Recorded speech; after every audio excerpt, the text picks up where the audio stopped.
everyone, welcome back to the OT Miri channel. My name is Miri. I'm a licensed occupational therapist, and today I am so excited to bring on Jaime Spencer. We have been trying to make this video for the past 3 years. Life happened, the pandemic hit, and somehow we haven't been able to get this video done. But the first moment I had the chance, I reached out to her and I said, Jaime, we have to do this because we still have so many questions that I get all the time from students who are eager to go into the school-based occupational therapy setting. And there is no better person than Jaime Spencer. She just oozes passion. She is so knowledgeable. She is a seasoned practitioner and advocate. She has been doing this work for years, and I am truly grateful and so honored to have her on here with us. So without further ado, Jaime Spencer, would you please tell us how you found OT, how you found your voice, your passion, and we'll take it from there. Okay, thank you. I am equally just so honored to be here, and I really appreciate it. And I was so happy to reconnect with you, Miri. I always felt like I always admired what you're doing, and I'm just so grateful to be here and able to help your followers. So my name is Jaime Spencer. I have an occupational therapy website and blog for school-based occupational therapists, parents, and other people who are in the education field. Basically, I just want to help grown-ups to help their kids. So whether you're a therapist, a teacher, a parent, I think there's things on my website for everybody. My website is Miss Jaime OT. I've been working on it since 2016. And I love being a school-based OT. I've been a school-based OT for 22 years. Oh my goodness. I don't know how that happened. But yeah, I work in New York. I work in Long Island, and I'm a full-time school-based OT on top of having my own business on the side. So I'm a busy lady, but I am very passionate about advocating for OT. And I think that's where my voice came from, because working in the schools, I started to see some things that I had a lot of questions about, and it led to me doing a lot of research about occupational therapy in the US in the schools and why we're treated a little different than other related service providers. And I just became really passionate about it. So it's been a very big part of my journey. But you asked me, how did I get into OT? I was looking into different careers. I took one of those personality tests, in high school, and OT was one of the suggestions. And I started looking into it. And my mom actually was the coordinator for the county, the internship coordinator for my county where I lived. So when I mentioned occupational therapy, she said, well, okay, well, let's set you up to do some volunteer hours and you could see, what you think. Because I said, yeah, I'll help people find jobs. I had no idea, and neither did she. She was like, okay, so we'll send you. I went to a veterans hospital in my area, and I just loved it. I loved it, and I said, I would definitely want to do this. And when I went to school, I was like absolutely positive that my journey was for stroke and traumatic brain injury. I loved neuro. And then I wasn't doing good at neuro. I was working so hard, and I had that poster above my bed with all the tracks, do you remember? And I was like, but I loved it. And I just worked really hard to do it. And then I graduated, and I was looking everywhere, and there were no hospital jobs when I graduated, nothing. There was all these changes with the Medicare and Medicaid laws. So I said, you know what? There's school jobs. I could do it for a year. I don't really think it's what I want, but I'll try it. And that was it. I loved it.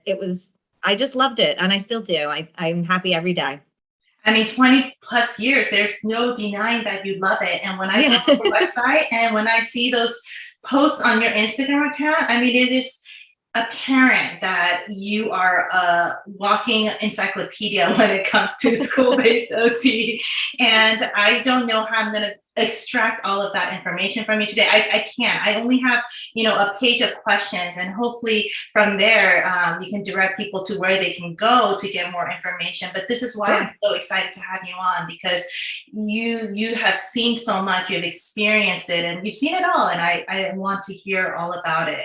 But to start, for those who don't know much about the setting or who are tentative or on the fence, can you tell us what school-based OT is? Just describe it. Like, what would be your elevator pitch, so to say, to people who ask you about school-based OT? Right. So someone who doesn't know anything about it, and I'll say I'm an occupational therapist, I work in the public schools in an elementary school, and they're thinking, oh, you get people jobs. Wait, elementary school? So what is that exactly? And I explain a child's job is to be a student and to learn and to play and to socialize and to learn how to grow up and take care of themselves. And in school, they need to be able to learn, they need to be able to read, write, function, open up their school bag. If there's some kind of something that's interfering with that child's ability to do that, and then I'll say it could be a learning disability, maybe they have autism, maybe they have speech and language impairment or physical impairment. If that problem is interfering with them doing what they need to do in order to access the curriculum in school, then that would be a candidate for occupational therapy. So we go in and we figure out how are we going to help this child do their job as a student. Perfect. I love it. And what's the response that you typically get? Oh, okay. So Yeah, they and I'll say understand. I'll go in. Then if they seem like they're into it, and I'll give better examples. Like a child might have fine motor issues, and everyone always thinks handwriting, so I won't say that. I'll say they might have fine motor issues, so they have difficulty opening their lock in middle school, or they're struggling with typing because their fingers aren't strong enough, or they can't even open up their own jacket or their snack and things like that. Or maybe they have a visual perceptual issue and they struggle with visual memory, and so it's hard for them to copy from the board because they can't remember what they saw and things like that, and then they start to get it. These are great examples, and it's an important question because we need to be able to describe and articulate the role that we have and the value that we bring as school-based OTs. But I feel like so often, the questions that we get is, I don't know how to describe it. And when I do, people don't really understand it. What examples can I use? And these are all great examples. We're not limited to just doing handwriting. I know handwriting is important, but we are multifaceted. We work with the whole body, the whole child. And I think oftentimes people don't realize that. So bringing in these different examples, I think is so important. And I think too, even more nowadays, people will automatically picture a classroom full of severely disabled children, and it's like, no, we work with the whole school. Maybe I run a program to help the kindergarten teachers learn more about hand skills, and I'll work with all the kindergarten teachers, or I work with the first graders and the first grade teachers to teach them how to teach their students spatial awareness in their handwriting because they're not looking at the margins or writing on the lines. It doesn't mean the child has a disability, but it's supposed to be a whole school initiative. OTs are supposed to be infused as a team member to spread their magic all around to all the staff, not just, the children that we would think of that have severe disabilities. Perfect. And with that said, can you take us through what a day-to-day life would look like from beginning to end, like what a new grad can expect? And I know that can vary depending on the district, yes, the state that you work in, but in your experience and what you've seen. I do think there's a lot of variety, and it does depend greatly on if you're a contracted therapist or if you are directly working for the school as an employee. That really plays into it very, very much. But I could give you two examples. If you're a contracted therapist, there's pros. You can work the days that you want to work. Maybe you only want to work 2 days a week. Maybe you want to get home early to get your child off the bus. You can work only, 4 hours a day. So there's a lot of freedom there, which is wonderful. But there's also a disconnect with the school because, sometimes because you're not an employee. So you're not at the bus drill and you're not chatting in the faculty room with everybody and you're not at the holiday party, but generally you'll have your cases and you'll see your students. Contracted therapists, in my opinion, or in my experience, I should say, they're not very often kind of infused into the whole class. They don't do a lot of whole class initiatives or district wide. They don't do really like health promotion. They address the students who have IEPs that need help. They address those mandates. If you work for a school district, it's probably a little different, and you are at those employee things and you are included in the holiday party, and you do get to have a lot more collaboration because the staff, and you've probably been there for years, and you might have worked really closely on this case years ago. You might be more infused in the whole school level, or you may also just be seeing your cases. Best practice says that we should be pushing in like most of the time, but research says that that's not really what's happening. And there are a lot of barriers that are kind of preventing what the best practice is. So it very, very much does depend on your administration, the programs that your district already has in place. You know, people don't like change. So very often whatever's been set up is how it goes. And it really does take a passionate OT to go in there and say, well, you know, this isn't really working. What if we tried this? Or what if I pushed in and did the whole kindergarten class instead of just taking one child every half hour, because it takes all day. And instead I could work with the teacher and show the teacher my tricks and have time to explain why I want them to do it this way and not that way. And I can see what she's working on so that I can infuse that into what I plan. It's just so much more collaborative to be in the classroom. That said, it doesn't always work, but it can definitely be overwhelming. So for a new grad, I say just keep your eyes open, do the best you can, and learn from the teachers. Keep in mind, they have been doing things a certain way for a really long time for a reason. So let's learn from them. And it's always good to have that, how do I want to word it? I don't know, but I'm here to help you. You know, I learned that if we show the child to do it this way, that it's a little bit better for their motor skills. Do you think we should try that? It shouldn't be, you know, we don't do it this way, it should be this way. You know, we're not telling them what to do. The classroom is their home. We are, in a way, you know, a little bit of a guest. We should be an equal guest and a respected guest, but we have to earn that. And it's important. Teachers, there are so many different teachers and so many different teacher personalities that we've got to kind of, I don't know, just roll with the punches and say, this one seems like she doesn't really want my advice, and this one seems totally open to anything I can help with. And you just go with it. And you generally, then you just start to earn the respect of the whole school, and they start coming to you for help. You know, this teacher told me that you had this amazing magic paper. I need that paper. I want that paper. My students aren't writing, you know, either. So sure, no problem. Okay, you can have my magic paper. And then, you know, they start to tell each other that, oh, she's got some good strategies. Let's ask what she thinks. And it does take a while to earn that, but it's fun. That's great. From your experience, what have you observed to be, I mean, new grads are overwhelmed when they come in, and you've just given many great examples of what you can do to get yourself comfortable and familiar and work with the teachers. But what do you see are some of the main challenges facing new grads when they first go in? Scheduling is the worst part of being a school-based OT. Scheduling? Hands down. Oh, I didn't expect that. Yep. And then, okay, maybe it's tied with paperwork. There is a lot of paperwork, but there are tricks and strategies that once you get comfortable, you can learn to cut down on your paperwork a little bit. But the scheduling, when you, especially as a new grad, oh my goodness, stop stressing out about it. Everybody feels this way. Everybody's been through this, and you're going to feel the exact same way next September, but a little less. And in 20 years, you'll still be stressed out about the scheduling. But come October, everything's cool. It's going to be okay. It's just a lot because you have to schedule around the child's schedule, and you know their lunch, their everything, and then you have to schedule around all the other things that they're getting pulled for. They might be getting pulled for extra help with reading, extra help with math.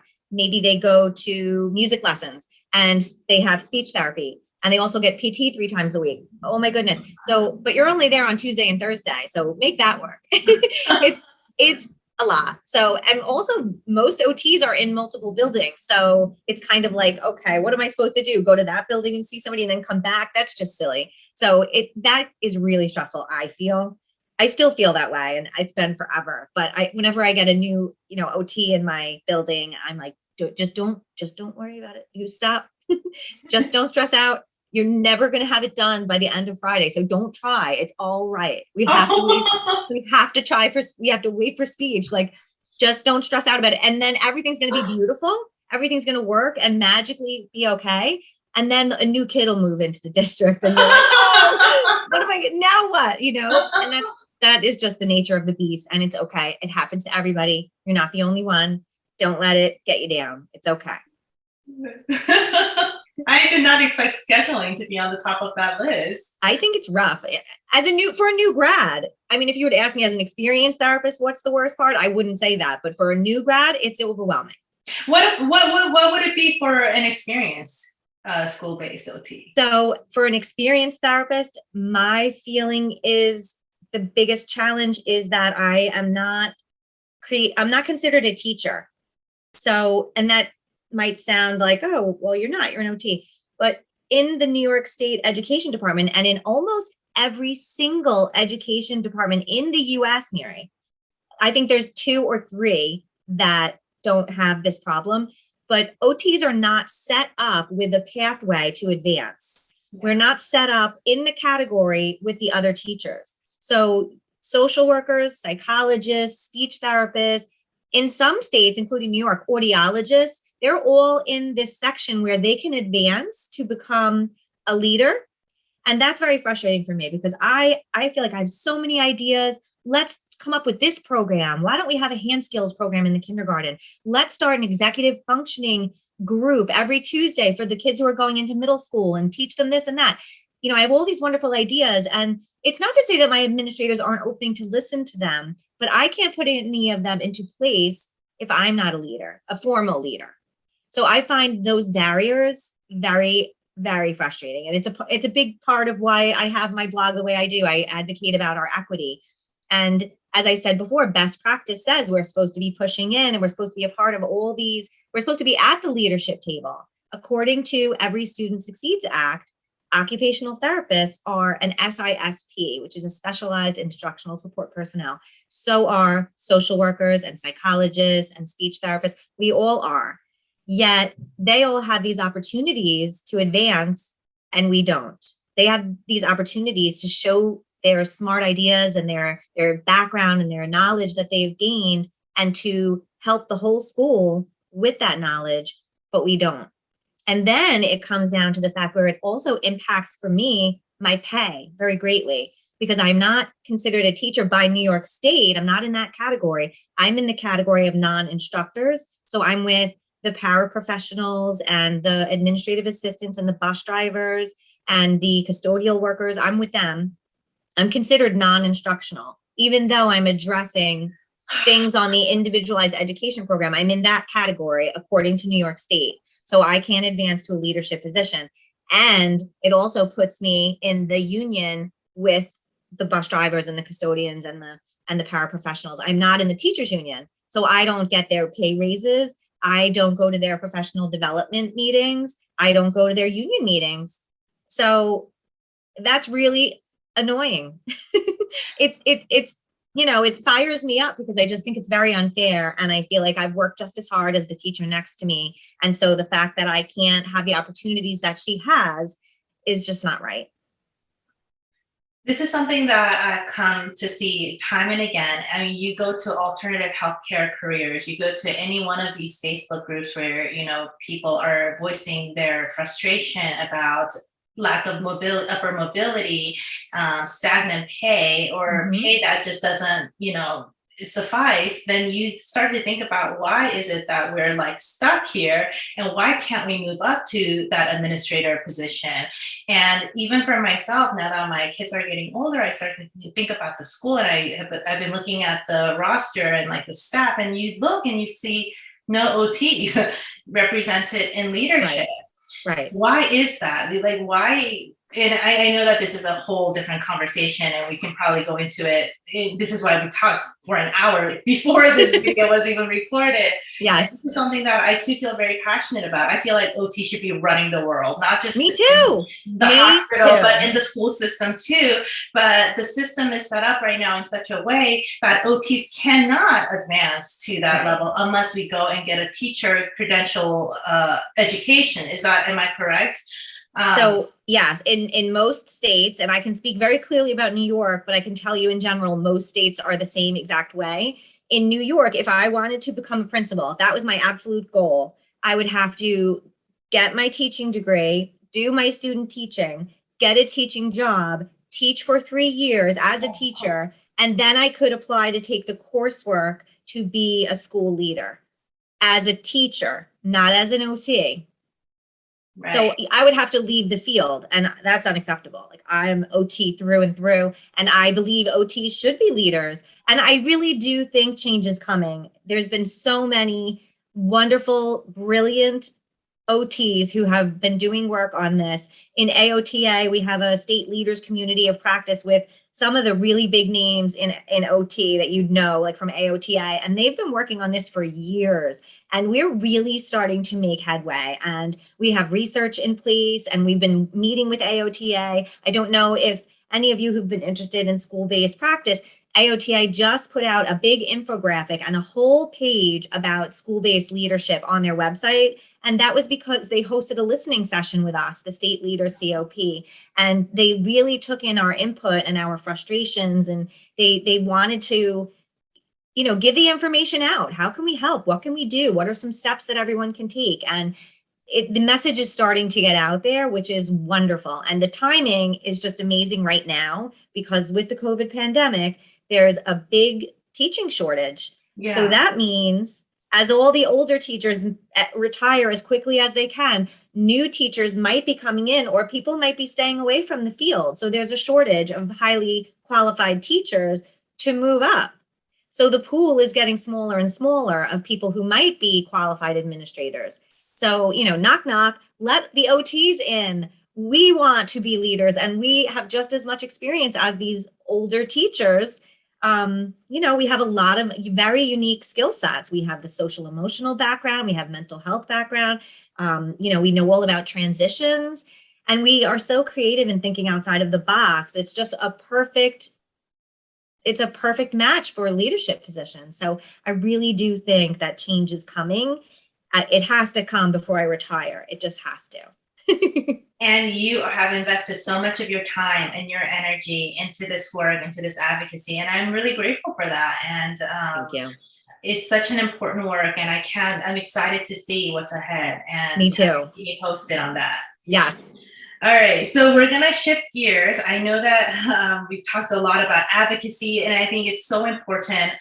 But I have so many questions from new grads on treatment and ideas and assessments. I think, and I remember this feeling too, shortly after graduating, whether it's acute care or school-based setting, you're always thinking, am I prepared? Like, what resources do I need? What tools do I need? Where can I gather my toolkit? How am I going to pay for it all? And how do I have time? I mean, one of the most common questions is actually assessments. Like, what assessments do I need to know to brush up on? And maybe we can start there and move into treatment. Yeah, you know what? It's funny that you say that, because I actually feel the same exact way. I get a lot of questions from readers about assessments, and I just made a plan. I don't know if you remember, years ago, I used to do a Motor Monday, and every Monday I do. Yeah, so every Monday I would do a video on my Facebook with some kind of tip or trick or tidbit. That was so years ago, but I've decided to bring Motor Mondays back. And you were excellent. And that was like a live video, wasn't it? Yes. It's not going to be live. It's not going to be live anymore. I can't do it. I have a 2-year-old and I just can't. But what I've decided to do is have the Motor Monday go to my email list, and I'm going to have a short video every Monday. And I'm going to start with school-based assessment. So I'm going to actually be showing the assessment. What does it look like? What are the ages? How much does it cost? What do I think is good about it? What don't I like about it? And I have most of the assessments, not all of them, but I'm going to be actually showing them. And Jaime, I did not know this. Sign me up. I'm going to be attending those. So I need to brush up on my assessments too. Yeah. I spend the majority of my time in elementary school. I do evaluations in middle school and high school as well. But the majority, 90% of my evals are in in elementary. So my most common assessment tools that I use are the DVPT, because that has half paper pencil. So you get that fine motor, visual motor piece, and then it has the visual perception piece, which I love. So I get a lot of information from one test. And the kids are little, so they don't have a lot of attention, and it's hard. You don't want to do too much, but you want to get the information you need. I use the bot a lot, the BOT2. Yeah. I don't always do the whole thing. Sometimes I might do one composite of it. Like today, for example, I had a child with very limited attention, but the teacher had concerns in multiple areas. So I didn't want to not hit all of those areas. So I did the DVPT, which gave me the visual motor paper pencil piece with the copying the shapes and the pencil control. And then I had 3 subtests on visual perception. So I had that information. And then I did the subtest from the bot with the manipulative. So I had them stringing the blocks and picking up the pennies, because that's where you can really see, can they cross midline? Are they switching their dominant hand, the one that holds the string, and, are they getting caught at the middle? You really can get a lot from those functional observations. So I like that one also. It depends on the child. I have a whole checklist that I send to the teacher of what are your concerns. I use the sensory profile minimally, not very much, but I do use it. I use the VMI minimally. I use that more with the older children because I don't feel like you get a lot of information from the VMI. It's very quick. It takes under 10 minutes, and then the subtests are under 8 minutes. And it just gives you a quick overview of something that you might want to dig into a little more. So it's fast. I like that for the older children. For the visual perceptual testing, I like the MVPT. It's better for elementary school children. It only gives you 1 score. I don't love that, but it looks at a lot of different areas of visual perception. So I do like that. And then there's the TVPS, which is much longer. I don't use it for elementary school. It is normed for elementary school. You can, but it's so long. And I just find the children are like, oh my goodness, are we done yet? Are we done yet? Are we done yet? And I'm like, how do I know that they're really trying now? Because they're just like B, C, A, they're finished. And so I don't like that unless you really need it. I do like that the TVPS gives you separate scores for each category of visual perception.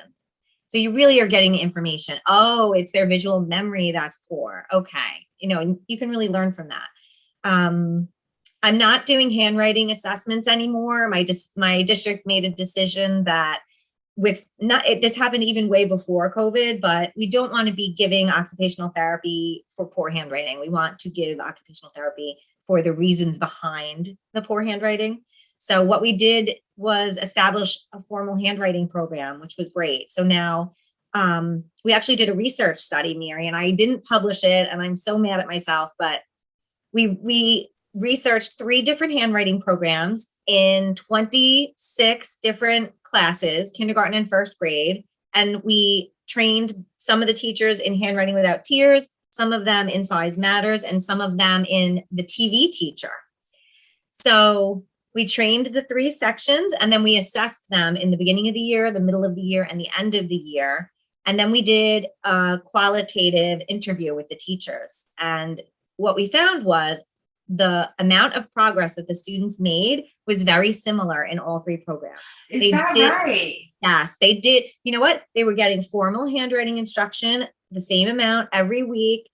They were using the same language. There was consistency. There was homework being sent home. So children need a formal handwriting program to make progress. That's what we came up with. So then for us, it came down to, okay, so now let's get the teacher input. What did they like the best? Which one was the most fun? And they really, really liked the TV teacher. Oh. Yes. They said it was easy to implement. There weren't a lot of materials. So as the OT, I was like, but handwriting without tears has all these great manipulatives. And they, as general education teachers, were like, I don't have time for all those manipulatives. They're great, but that would be good for a small group with the children who are struggling. I want to teach the letter F and then move on, so that was good feedback. And then we looked at the budget, and the TV teacher was significantly cheaper than the other 2 programs as well. So that was it. So now we're using that program. And so we expect if the children are having formal handwriting instruction, their handwriting should be satisfactory. That doesn't mean it always is, especially with COVID, but we don't use handwriting assessments because of that. Goodness, the findings of this research and leading to this program, how do you have time to do this, Jamie? I'm always finding these new things that you're doing that are just amazing. Well, you know what? It was extreme, and moving the profession. It was extremely time consuming, but it was really interesting. And I'm an adjunct for Touro College in New York. So I had different groups of students who were assisting me. So I could not have done it without them, don't get me wrong, to go to all of those classes. So 25 different classes, and let's say there's 20 children in each class, and we assessed 3 times.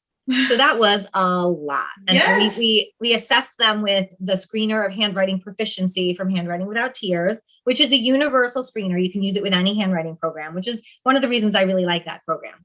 And we did, we compared the scores across the board, and we just found that all the children made progress, and that made my heart happy. Yeah. And I was like, we just need a formal handwriting instruction program. We need everyone on the same page. We need everyone using the same stuff, using the same language, and the kids will make progress. So that was great news. I would not have gotten it done without those students. So, and also without the wonderful cooperation of my district, because I had the idea. I was like, we need to figure out what program this district needs and what's best. Why don't you guys let me bring my students over from Touro and we can put this into place? And they said, okay. So it worked out great. So Jamie, when you're not doing these research programs and running these programs and the teaching, I know that you also teach at Touro University. What does your treatment sessions look like? Where do you get your ideas for treatments? And I just remember my CI, just going with her to different schools, she would open up her trunk and it was just chaos. It's the only word that comes to me. And yes. It's just, don't worry. If you ever work in the schools, this is the norm. And every OT I know, this is just how the trunk looks. And I'm like, no, it can't be. Is it really? But then I've since learned that that's really how it is. Yes, 100%. Luckily, I don't see children in different buildings on the same day anymore, because my trunk did look like that. Especially when I used to see private clients after school, forget it. Like, you'd open up the trunk and the balls would be falling out, and toys and, pom-poms falling behind me as I'm walking in the house. But now I have a therapy room and I see children all day in one room or in the classroom. So that's great. It depends on the children's goals. I definitely have learned over the years to not get crazy. There's so many ways to use one toy. And use your rather than coming in and trying to come up with a different creative lesson plan for every single student, you can come up with one lesson plan and then you can modify it for that student's goal. So you might be, making a tissue paper pumpkin, right? And this child needs to work on bilateral coordination, so we're going to have him rip the pieces. This child needs to work on hand strength, so we're going to have him crunch the pieces. This one needs to work on cutting, so we're going to have him snip the pieces. It's all the same thing. But you don't need to reinvent the wheel and stress yourself out, because you can't. You have to, it's really important to have that self-care of, I'm doing a good job. It's okay. I don't have to be, with the most creative idea in the whole world every day, all day with all 10 kids. You really would get yourself burnt out. You need one good activity. Depending on if it meets the children's goals. Most of the times you can make it modify, you can modify it to meet the children's goals. Maybe you need a different activity for the older children who have organizational goals or something. Maybe you can have them organize all the pumpkins into categories of, whatever, different types of pumpkins, or which pumpkins have triangle eyes. There's always a way. And once you start really getting into it and treating for years, you just have that, innate ability to come up with the ideas. But when I was a new grad, it was definitely harder. And I had my few favorite games. I love the game Rush Hour, because the children, it's a game, but it works on everything and anything. And you can use it so many different ways. So that is a must-have for any new school OT. Rush Hour. Other? And I like the travel one because it's little. So we have smaller pieces. Travel games in general are great because they're smaller, so the smaller pieces, but also they're less to carry. You always want to think of your own ergonomics And it might seem like, oh, it's not a big deal, but after 20 years, it is a big deal. And your back starts to hurt if you're lugging this big bag of toys. So you want to choose things that are small. You want to choose things that are light. You want to choose things that you can use in many, many ways. I could do like, give me any student, and if I have a deck of cards, I can come up with something. I mean, a deck of cards is a bar of gold in OT, especially school-based. You can work on math, you can work on sorting by shape, you can work on visual memory by paying concentration, you can build card houses. I mean, the possibilities are endless with this tiny little thing that fits in my back pocket. That's the way to think. You want the smaller toys, the smaller materials, lighter weight, and versatile. So Rush Hour, cards, Battleship, love Battleship, Light Bright. But I also really try not to just do games because I don't want the child to think OT is just games. I don't want the staff to think OT is just games. I'm very careful about explaining what I'm doing to grown-ups, not to the kids. They can think we're doing games, but I will let the parent know we played Battleship today. We're working on tracking across and up and down, and he had a little trouble with doing that. So we used his finger as a guide, so they understand they're not just playing a game. She's working on the skills that my child needs to copy from the board or to write from left to right. So I do feel like that's important. It's awesome that we can hide our work in fun and in games, but we do need to make sure that the community knows that we know what we're talking about. Very insightful. I think when I was these are some of the ideas that when I was working at fieldwork, I had this imposter syndrome, and I went in thinking every idea had to be like really creative. I had like a stack of paper plates. I had like a bag of markers and different size scissors. And I mean, I just had everything that an OT should have.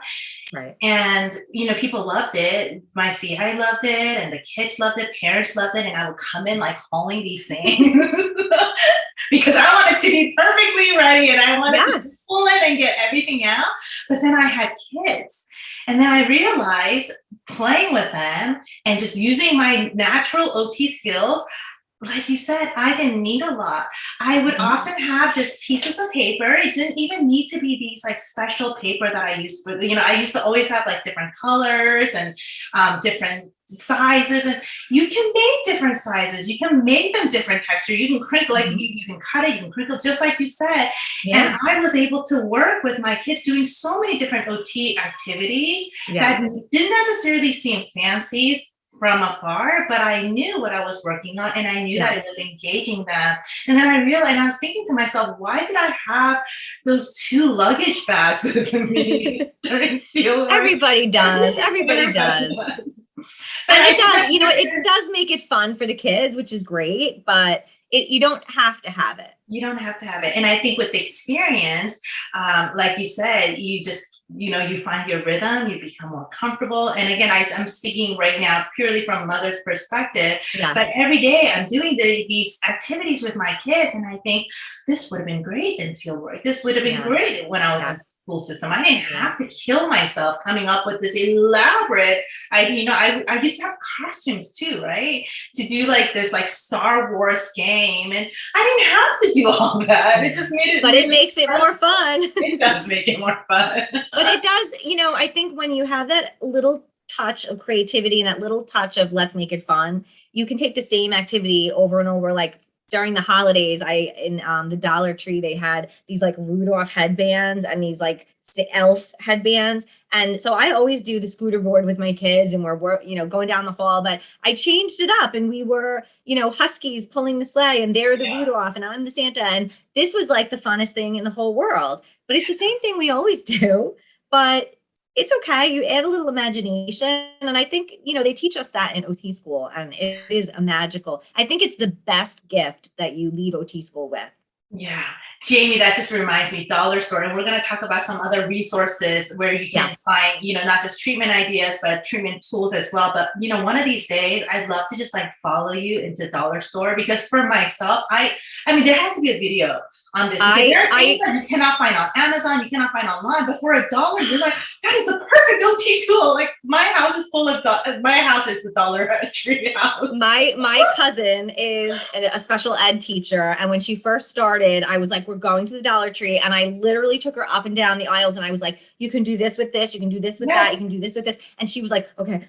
Video idea, our future video. It's just going to be dollar store equipment and tools. And let's go over like what you can do with it because it's so fun. It's so cheap. It can be used in so many different ways.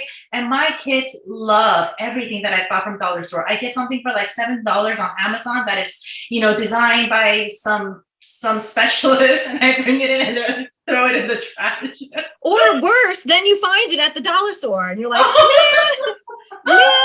Yes. You know what? I also find I have a 2-year-old now. So with her, I also find that I use a lot of my regular old household things. Like my husband tonight was like, can I throw out this coffee can or do we need it for something? Yeah, it happens with us too. No, I'm making holes in it and she's punching pom-poms in it tonight. That's her activity. And she loves it. Because it's different, it's new, but it was free. Yes, and same with me. And my husband knows now, you can't throw things away, especially cartons. Those milk cartons. I have so many of them because it has a cow in the front and it has a hole. And I'm like, how perfect! You can work on putting and so I gave it to Noah, and I was like, okay, here are some green pom-poms. This is grass. Here's a cow. Feed the cows. And he loved it, right? There's so many different ideas. Yes. But I agree with you. I think so many household items can be used, but those Dollar Tree tools, and when you said you can find something on Amazon and then you find it at dollar store, those grabbers, I was like, I'm in OT. What's a house without one of those grabbers? I bought one. I think it was like $15. And my husband comes home from dollar store because this is how he impresses my spirit by bringing those tools, right? And you're like, and he's like, what did I get? You are my true mate. You are my true mate because he's bringing those hand claw grabbers. Every corner of my house, it just looked like a dynamite of a Dollar Tree went off. I Dollar Tree and recycled items. Never throw out your spice jars when you're finished with them. They are perfect for putting little toothpicks in. I love to take the loose leaf reinforcers and you put them around the holes and you use your magic markers to color them. So now I cut the pipe cleaners and they have to put orange in the orange and red in the red. I mean, it's this big. So talk about small, lightweight, works on a bunch of different things. You can do it sideways. You could do it up and down. I mean, you have the work on them opening the top. You have work on unscrewing the top. You could put beads in there too, and they could work on matching the orange bead to the orange pipe cleaner. I mean, that's one thing that you recycled. And I mean, I must have a million of them. Another really good one is the wet ones. So you, with the kids, the wet ones one where you pull it out and you hope it breaks, but it usually doesn't. Yeah. And the top of the wet ones has this slit in it, like an X, and it's really hard. It is so perfect for pushing marbles or pom-poms down in there. And you really have to isolate your finger. The other hand has to hold it or it's going to tip over. It's great for working on things. Recycled. Yeah. I mean, you just got to look around the house and it's everything in the house can be used. Yeah. You don't need to spend a lot of money, even though you have that urge as a new grad, especially you want all the good stuff. I did, but resist. Yeah. And because at the end, I mean, we're trying to get them to use functional everyday stuff anyway. Yes. And so why are we buying these things that are trying to mimic what you actually have at home when you can That's true. The real thing? You're absolutely right. And one thing too, one thing I really learned from working in the classrooms was we don't need more stuff. We need to do more with the stuff we have. So take your Legos and write letters on them. Or take your linking blocks and use your Sharpie and put letters on them. And now let's put them together and make words. And now let's match them to the magnetic letters that we were using for the reading lesson last time. There's so many ways to just use what you have a little differently. And I mean, I write on everything, even my Legos. So those Lego, you have the flat ones and then you have the little pieces that you stick on. I take my flat ones and I make handwriting lines on them. And we take the letters and we really talk with the Lego pieces. This piece is this big. Is it a tall letter or a small letter? Is it a letter that falls? Yeah, the Size Matters handwriting program does a lot about that. They say size 1, size 2, and size 3 letters. And I liked that a lot about that program. So I would mimic something like that. Like green is for tall letters and pink is for small letters. And then, purple is for 4 letters. And here's the word I want you to make is pig. And they, there's no letters on the Legos, but they have to just do it by the size. And they love it. And it's so fun. And they're working on fine motor. They're working on spatial relations. They're working on handwriting, even though they don't think they are. I love those activities where you can incorporate so many different skills. Yes. It's so fun. Where do you, Jaime, I don't even think you need to go anywhere for additional treatment ideas because you're brimming with them. But for new grads that may be looking for resources and places to go, where would you refer them? Where should they go? I know that having too much information is also hard. And when you go online, you have OTs and non-OTs talking about all sorts of treatment ideas. And it's sometimes hard to find incredible information too. So yes, and I think it can be overwhelming when there's so much. I think it's a good idea to spend a little bit of time on Pinterest and find 2 or 3 OTs that you really like and just follow their boards. And then that stuff will be in your feed. So it won't be so much. You do want to make sure that they are occupational therapists and not, moms with great ideas, even though we love moms with great ideas, but it's better as a new grad that you're kind of having a quasi mentor, by following someone. Like I put OT activities on my Pinterest all the time. I know a lot of the other OT bloggers do as well. And Instagram is nice because it's fast. One of my favorite OT bloggers on Instagram is Regina Allen, and her Instagram is Coda Life. She just is an idea factory, and I love it. I'm trying to convince her to do a series with me, but she's so busy. But she just has the best ideas. So cute, and I would definitely suggest that to new grads and Miss Jaime OT, of course. Of course. If you haven't seen Miss Jaime OT's Instagram and a website, it's so much great information. I mentioned this earlier, but one of the things that I love about it is not only that you talk about, school-based OT and treatment ideas, but advocacy too. You hit on all the important aspects. But yeah, and I think following an OT mentor that you really like is important because they'll often talk about what it's working on. Whereas if you see a lot of other ones, they look cute, they look fun. And as an OT, I know what they're intending to do, or I assume that that's what they're working on. They may not, they might just think that it's fun. And it is fun and it does get the child engaged. But when you're working with students and you want to be able to articulate the value that you bring, the skills that it's working on, it's always nice to see what other OTs are doing and how they're using it to develop further skills. Yes. And I think, the more common school-based OT bloggers, they do make an effort to do that. I know Inspired Treehouse has a lot of great crafts on their website, and the OT Toolbox also has a lot of great, and they always explain why, which is great. We need that, Growing Hands on Kids is another really good one.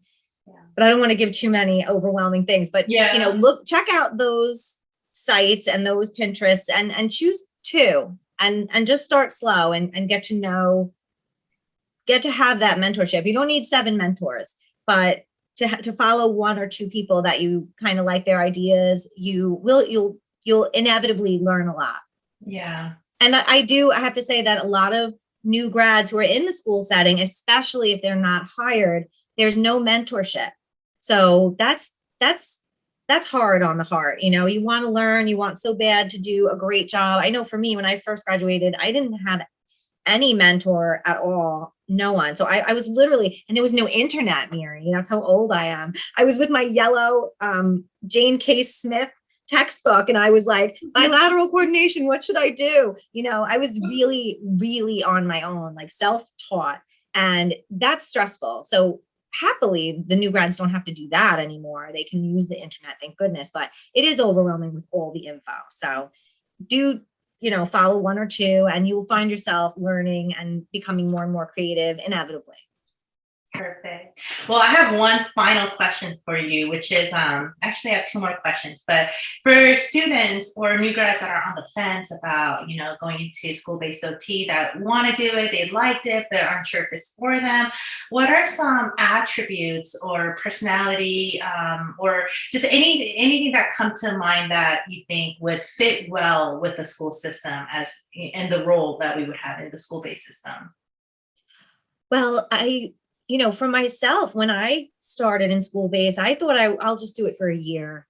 I'll just try it out for a year. And that is really doable. If you're on the fence, you can try it. You're not stuck there. And that's one of the most wonderful things about OT. You can work in any setting and you probably will love all of them. I mean, I worked in a hospital, I worked in a psych, I worked everywhere, and I loved every one of them. There was no part of OT I really didn't like. So definitely, if you're on the fence and you think you might like it, I say try it.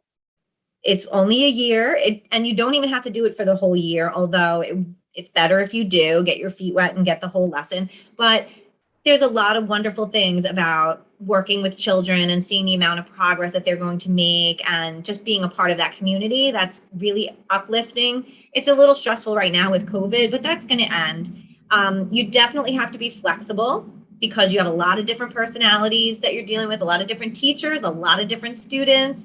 But with that, you're going to be learning from so many different teachers and so many different students. So I think it's really important to keep an open mind to, as a new grad, recognize that, yes, you have a lot of new knowledge and skills that other people don't have, but they've been doing it forever and they have a lot to show you. And it's important that you digest that. So I think definitely the flexibility and the roll with the punches, because you might have this wonderful day planned of the pumpkins, and then you find out there's a music concert and it's going to take up the whole morning, and there's a child over there who's having a total meltdown because the noise is making them upset and they're crying and they need you over there. Things change, and I think that is one part of the school thing. Also, to be organized, there is a lot of paperwork and a lot of things to keep track of. I find myself, I wear a lot of hats, and it does get it's overwhelming at times. I'm like, okay, now I'm dealing with all the evals. Okay, now I'm dealing with assistive technology. Now I'm dealing with this building or that building. As a new grad, probably won't wear as many hats, but you may be in a lot of buildings, in a lot of different grades, and that can get overwhelming. So I do definitely suggest going digital. Like if you can start off digital, have your handouts and your notes and your information on a tablet or something like that, so that you're not lugging folders around. And like, again, that's a lot to carry on your body. And if you don't have your folder with you, it's the worst. You get to the meeting and you're like, oh my goodness, I don't have the report. If you have your tablet, you're okay. You can send it to the printer. So that is one thing that, as I've gotten more and more techie, has been a huge help to me.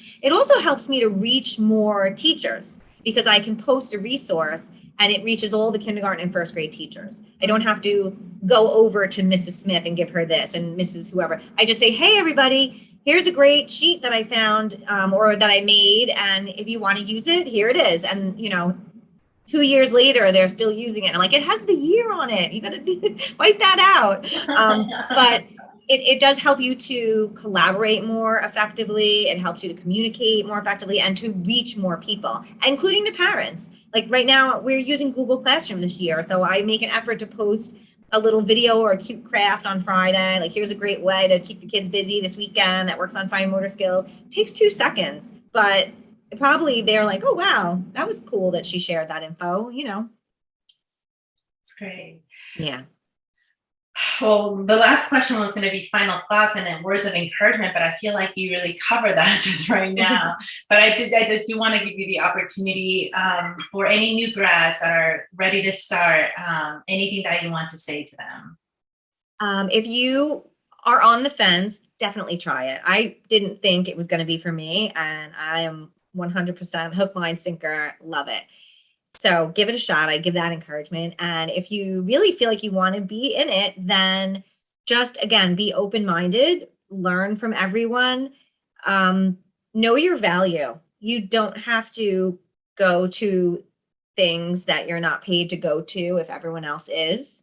And you can very professionally and politely explain to whoever is asking that I'm really sorry, but that's not in my contract, and I'm not, I have to go to another building. A lot of times administrators or even parents, they don't realize that we might not have the same setup or the same contract or the same expectations that other professionals do. So for example, in my district, I'm the only OT who goes to back to school night or who goes to parent teacher conference night. The other OTs and PTs don't. And one of the parents said to the other OT, like, how come you aren't at back to school night? And she was like, should I have gone? No, the school doesn't pay you to go. The agency doesn't expect you to go. Like, it needs to be shown that you are not there. And that's because you're not hired. Like, and you're not trying to be, mean or malicious, but it needs to be a professional line. The teachers don't have to volunteer to go to back to school night. That's part of what they're paid to do. So we shouldn't be expected to do these things voluntarily either. And it's very important to make it clear to the principal. Mrs. McNally was asking why I wasn't at back to school night, but that my agency, won't pay for me to come to back to school night, right? Otherwise I would have been there. I would have been happy, but I can't come on a Tuesday night. I have another job, or, whatever it is. It's just, we need to put those expectations out there, because it's important that we do change the fact that we might be treated differently. We need equal rights. We need parity with all of the other professionals. And it's important to have that in the back of your mind. And it's not that you're not a team player and you don't want to help the kids and you don't want to help the community. You'll do anything, but you don't need to give more than what you have or more than what's expected of you, or more than what you're paid for. It is, as much as OT becomes like part of your blood and you love it, love it, love it. It is your job, and you do get to go home and be with your family and do things that you enjoy doing. You shouldn't have to be volunteering for things that other people are paid for. So I hope I said that right. I don't want it to sound like you're being, stingy or not a team player, because that's not it. It's that they need to know that I know I'm not going, I said to administrators once, I'm not included in these professional development meetings. Everyone learned about the new math curriculum, but I didn't, because it's for the teachers and the teachers union. And the administrator was like, well, you could go on, on Tuesdays. And I'm like, they get paid to go. Unfortunately, I have another job because I make a lot less than them and I'm not included in that union. So I can't volunteer my time to do that. I wish I could. I said it very nicely, but it was like, they get paid to go to it. Why should I volunteer my Tuesday every month to go to these things? No, I should be included. You should want me there. You should want to invest in me so that I have this knowledge just like the rest of the educational professionals. Beautifully said. And I 100% agree with you. And it's not just setting an expectation for yourself. It's setting the expectation for our profession and the people in it. And for the OTs that are going to follow. That's right. And if we continue to not be treated fairly and to, we don't have the seat at the table because we aren't paid to be there. But if we just accept that and continue to show up on a volunteer basis, then how will things ever change, right? Yes. And there's a way to do it that's professional, but polite, but smart. You're only stating the facts. It's not, I think there's always this, and I don't know if it's cultural or if it's, a female thing, but you're not supposed to talk about money. And, we're healthcare, we're carers, we're caretakers. We're not in it for the money, okay, maybe that's why we went into it, but we have bills, we have student loans. This is life. We want to buy a home. We want to give things to our children. We want to pay off, our house, just like everybody else. So it's just not right that we wouldn't be given the same opportunities to make more money or to make the same amount of money as our peers. Absolutely. Oh, Jamie, if I had considered going into school-based OT, and maybe I would have if I would have spoken to you, I would have paid money to just hire you to talk to me for the last hour on these, nuggets of wisdom and tips and everything that you bring in. And this is Thank a you. combination of 20 plus years of experience that you have, that you were able to come to these epiphanies, these ideas and tips, and, your passion towards advocacy, like all of this that we've covered today, it's very valuable to me, and I know it's going to be valuable to so many students watching it. So I hope so. I'm really grateful for your time, for Thank your you. energy, for your passion, and for your friendship, Jamie. Me too. I'm so glad that we got to 3 connect. years of being I know. dark. When I reached out, you were so gracious. I was like, Jamie, don't kick me out of your life. I need to keep talking to you. But I don't know if you remember, we were supposed to do our interview, and you emailed me and you were like, I'm so sorry to cancel, but my water just broke. Yeah, I think it's okay. I think it's all right. Miri, don't worry about me. You just go have your baby. I did message you when my water broke. And you were like apologizing. I'm like, it's okay. Oh man. And then it happened again. I have my second, and it's been quite a wild journey, but I can't tell you how happy I am to connect with you again. Me too. And I really appreciate you giving me the opportunity to give your students the advice and the encouragement. School-based practice really is wonderful. And I do always end up talking about my advocacy piece, but I don't want to put school-based OT in a negative light. It's a wonderful profession, and I'm extremely fulfilled and happy. And you're helping so many people. And so, go back to that. We're caretakers, but we are. And you're helping so many children and their families. And it's because of you that they can succeed in school or maybe in life going forward. So that's really rewarding. Thank you so much, Jamie. I know that we're going to turn this off now, but even after, I know it's so hard to stop talking to you. I know. You just have so much to offer. It's that OT problem. Well, thank you everyone for being here, and I really hope you enjoyed it as much as I did. Until next time, bye. Bye. My cheeks hurt. Mine too, for smiling so much. That was very fun.